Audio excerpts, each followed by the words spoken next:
सुबह सुबह सास अपने भाई को फोन लगाती है। हेलो, अरे किधर है तू? बहन की कोई खबर नहीं लेगा? यहाँ मेरी सारी सत्ता लूट रही है धीरे धीरे करके। अरे क्या हुआ दीदी, सुबह सुबह ये रुदाली क्यों शुरू कर दी? ऐसा क्या पहाड़ा टूटा है? अरे तेरे धर्मराज ससुर ने तिजोरी की चाबी बहू को दे दी है। पैसों का हिसाब भी उसी के पास रहता है। सिर्फ तिजोरी की ही नहीं, बेटे की चाबी भी उसी के पास है। अब उसी की बात सुनता है। अरे जल्दी से आ जाना, वरना तेरी बहन कंगाल हो जाएगी भाई। अरे बहन श्री, रहो टेंशन फ्री। आ रहा हूं मैं, तेरी बहू का पासा पलटने। अगले ही दिन मामा घर में आ टपकते हैं। अरे मामा जी, पाए लागू। बहू, पाँव छू के पैरों के नीचे की जमीन खींचना तो कोई तुमसे सीखे।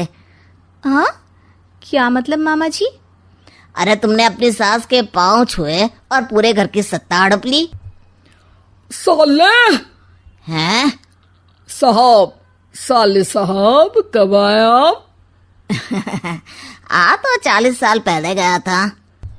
तुम्हारा दिमाग कुछ ज्यादा ही चलता है और जुबान भी। खैर, तुम्हारी बहन पे गए हो ना इसीलिए। जीजाजी, आप काफी मजाकिया हो गए। वैसे बहू ने घर की सत्ता हड़पी नहीं है, उसको दी गई है। वो गुणी है, समझदार है और उत्साही भी है। एक किताब भी लिख दीजिए ना अपनी बहू की तारीफ में जीजाजी। तभी सास वहां आ जाती है। अरे भाई, मेरे भाई आ गया तू। आजा आजा आजा, तेरे लिए पकवान बनाए हैं मैंने। हाँ हाँ साले साहब, खाइए। आपके घर में तो मिलते नहीं होंगे पकवान। क्या मतलब? मतलब आपके घर में आपकी बहन थोड़ी ना रहती है, उनके हाथ के पकवान थोड़ी ना मिलते होंगे, यही कह रहे थे ना ससुर जी? हाँ बहू, यही कह रहा था मैं। सास अपने भाई को अंदर ले जाती है और कहती है, ये हलवा खा के कुछ जलवा दिखा दे भाई।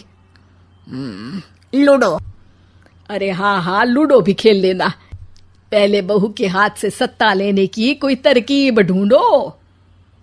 लूडो खेलेंगे, जो जीतेगा सत्ता उसकी। अरे पर मुझे तो खेलना ही नहीं आता। तू बस चाल चलना, पासे तो मैं फेंकूंगा और मेरे हाथ से फेंका गया पासा मेरी मर्जी के खिलाफ नहीं आता। अरे लेकिन तेरे जीजाजी रहेंगे तो ये काम कैसे होगा? हर रविवार जीजाजी शाम को अपने दोस्तों के साथ बैठने जाते हैं। वहाँ उनकी महफिल जमेगी और यहाँ बहू के महफिल उजड़ जाएगी। अरे एक नंबर का खमीना है तू। जैसी दुनिया वैसे हम बहना। रविवार की रात सास, बहू, बेटा और सास का भाई एक साथ बैठे हुए होते हैं। अरे थोड़ा मनोरंजन हो जाए तो मजा आ जाए। हाँ हाँ, लूडो खेलते हैं। अरे वाह, बहुत अच्छा आइडिया है। हाँ हाँ, हम 4 लोग हैं, आराम से खेल सकते हैं। लूडो एक ऐसा खेल है जो खेलने से ज्यादा देखने में मजा आता है। तो भांजे, तुम और हम बस देखेंगे। यानी सास और बहू में होगा मुकाबला। आ जाओ, देखते हैं किसमें कितना है दम। खेल होता है शुरू। पहली बाजी बहू जीत जाती है। क्यों सासू माँ, कैसी रही? अरे एक ही खेल जीती है, इतना घमंड ना कर। खेली तो तुम बहुत अच्छा हो बहू, लेकिन ऐसे फीके फीके खेलने में मजा नहीं आ रहा। कुछ दांव पे ना लगे तो क्या मतलब?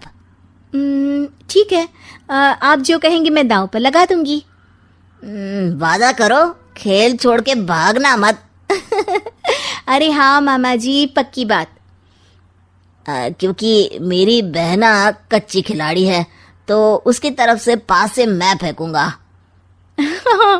बुढ़ापे में तो वैसे भी हाथ कांप रहे हैं, पास ही क्या फेंकेंगी सासू माँ। बहू को पता नहीं था कि मामा के फेंके पासे हमेशा सही बैठते हैं। वो बस पहली बाजी जीत के खुद को चैंपियन समझ रही थी। अगर मैं हार गई तो बहू को अपने पुराने गहने दे दूंगी, और अगर बहू हार गई तो तिजोरी की चाबी और घर के पैसों के हिसाब की जिम्मेदारी वापस मेरे हाथ में दे देगी। हाँ हाँ, मंजूर है मुझे। अरे रुको तो, थोड़ा सोच समझ के। अरे सोच लिया और समझ भी लिया। दूसरी बाजी शुरू होती है। मामा के फेंके एक भी पासे उनकी मर्जी के खिलाफ नहीं जाते। बहू को पसीना आ जाता है, पर सास को टक्कर नहीं दे पाती। आखिरी गोटी के घर में जाने के लिए सास को 1 नंबर चाहिए, जबकि बहू एक बार भी घर में नहीं पहुंची है। अरे क्यों बहू, अब कैसी रही? ये गोटी अंदर जाएगी और तिजोरी की चाबी बाहर आएगी। मैंने बोला था तुमसे कि मामा से पंगा मत लो। मुझे क्या पता था कि ये मामा नहीं, मामा शकुनी है। मामा पासा फेंकता है और सास जीत जाती है और घर की सत्ता वापस सास के हाथ में आ जाती है। बहू रोने लगती है। इतने में ही वहां ससुर जी आ जाते हैं। अरे रो क्यों रही हो बहू? क्योंकि मामा ने मुझे मामू बना दिया।